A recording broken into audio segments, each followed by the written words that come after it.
After so long, Moana 2 is finally here to brighten your day. I found this. It's an ancient island. But did you catch all the incredible details and Easter eggs hidden in Disney's latest animation, or did some slip by unnoticed? What's up, girlie? Maui?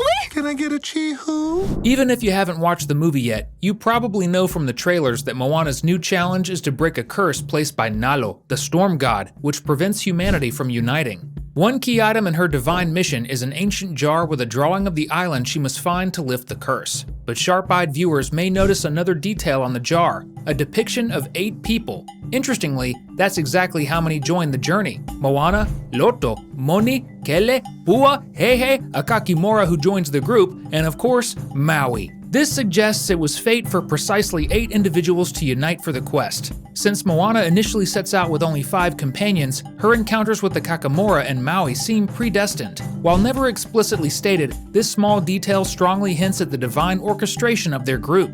And that's just the first of 19 details and Easter eggs you might have missed in Moana 2. Ready to discover the rest? Let's dive into another wave, because you're watching Cinewave. At a party scene, the same boy who tried to flirt with Moana in the first movie makes a reappearance, now a little older. He once again does his awkward dance and even winks at her. This time though, Moana decides to join in, matching his goofy dance moves and even pulling an equally bizarre face at the end. Still at the party, Moana tells everyone to dig in and mentions there's pork in the dish. Poor Pua looks heartbroken when he hears this, just like in the first movie. Honestly, he probably should have left this place ages ago. Moana's ancestors appear as ocean animals in this film. One ancestor manifests as a whale, while Moana's grandmother takes the form of a manta ray. This seems to confirm that the spirits of Motunui's people transform into sea creatures after death. At the film's conclusion, we see several other sea animals revealed as spirits of Moana's ancestors. What animal would Moana become if she joined her ancestors? My guess? A manta ray just like her grandma. During their multi-day voyage, Loto, the team's carpenter, keeps upgrading their boat.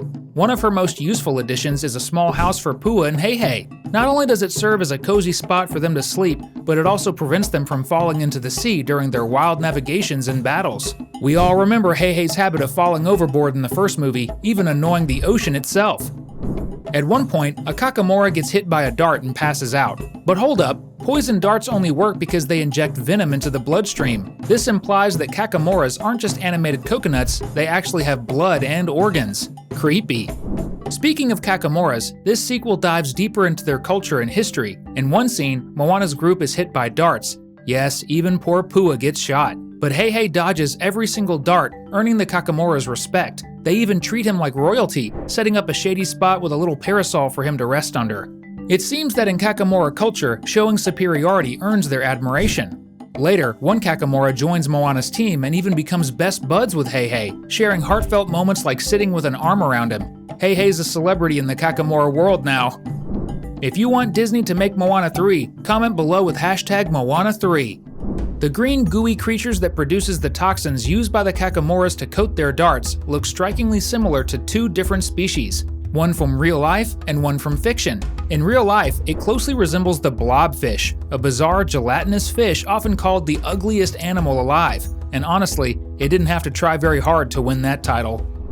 On the fictional side, the creature strongly resembles the Minecraft slime, thanks to its green color and the odd squishy noises it makes when moving around. While slimes appear in many games and animations, the Minecraft version seems to have been the main inspiration for this creature in Moana 2. Speaking of the slimy Kakamora creature, there's a moment when it lets out a hilariously unexpected scream as Moana and her crew are swallowed up by a giant monster.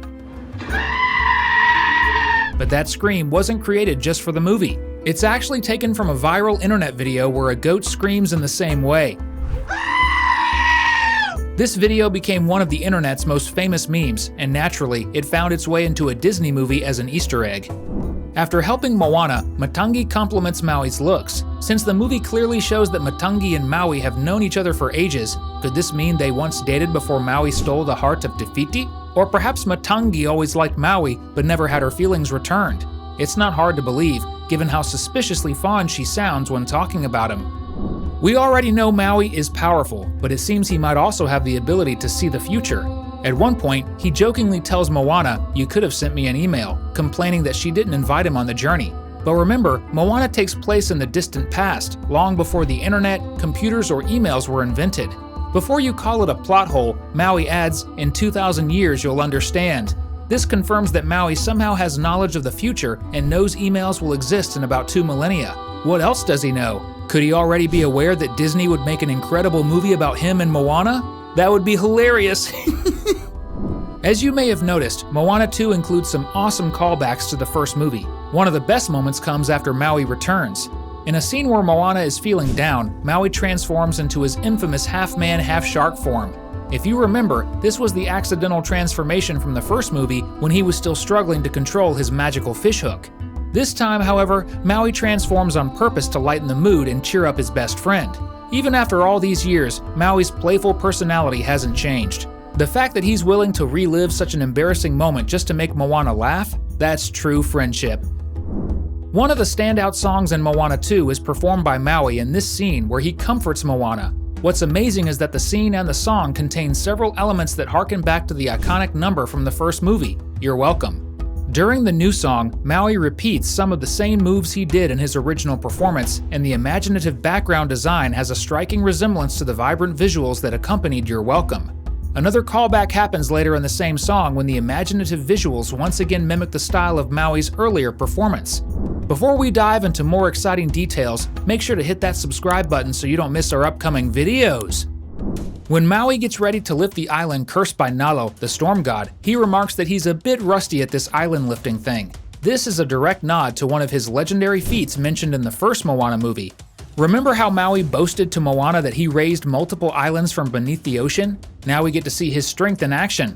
Could a future sequel show Maui pulling the sun with his magical fishhook, as he also claimed in the first film? Let's hope so. In the first Moana, Maui's greatest weakness was the ocean. Abandoned as a baby, he grew up traumatized and never learned to swim. However, in Moana 2, Maui has conquered his fear of the sea. He dives into the water without hesitation to fight enemies, and more importantly, to save Moana during the movie's climactic final act. This point includes major spoilers for the end of Moana 2. If you haven't seen the movie yet and care about spoilers, skip ahead to the next timestamp displayed on the screen. If you're still here, either you've already watched the movie or you don't mind hearing about the ending. Good to know! Now let's talk about the big twist. Moana is killed by Nalo, the storm god. While in the spirit world, she's visited by her ancestors and then returns to life. Upon her return, Moana gains a glowing tattoo on her arm and her ore transforms into a magical decorated artifact, similar to Maui's tattoos and fishhook. This strongly suggests that Moana has officially become a demigod, just as many fan theories had predicted. Interestingly, while Moana's tattoos and magical ore mirror Maui's own transformation into a demigod, deities like Te Fiti and Matangi don't share these traits. Could this mean tattoos and enchanted items are exclusive to demigods rather than full gods? Or are these parallels simply meant to highlight the bond between Moana and Maui? When Nalo's curse is lifted, the people of Motunui meet other groups for the first time, or at least for the first time in many centuries. One of the visiting groups appears to hail from Africa, as they have darker skin, distinct hairstyles, and accessories reminiscent of African cultures. While we don't see much of the other groups, it's safe to assume they represent diverse regions from across the world. It's not just the humans who can reconnect now that the curse is gone. The crab we saw earlier in the movie, stranded on an isolated island, finds its way to Motunui. Now free to explore, this crab can make new friends on Moana's island. The video's wrapping up, but we've left 2 amazing suggestions on your screen. Click one to keep the fun going. Thanks for watching, and see you next time.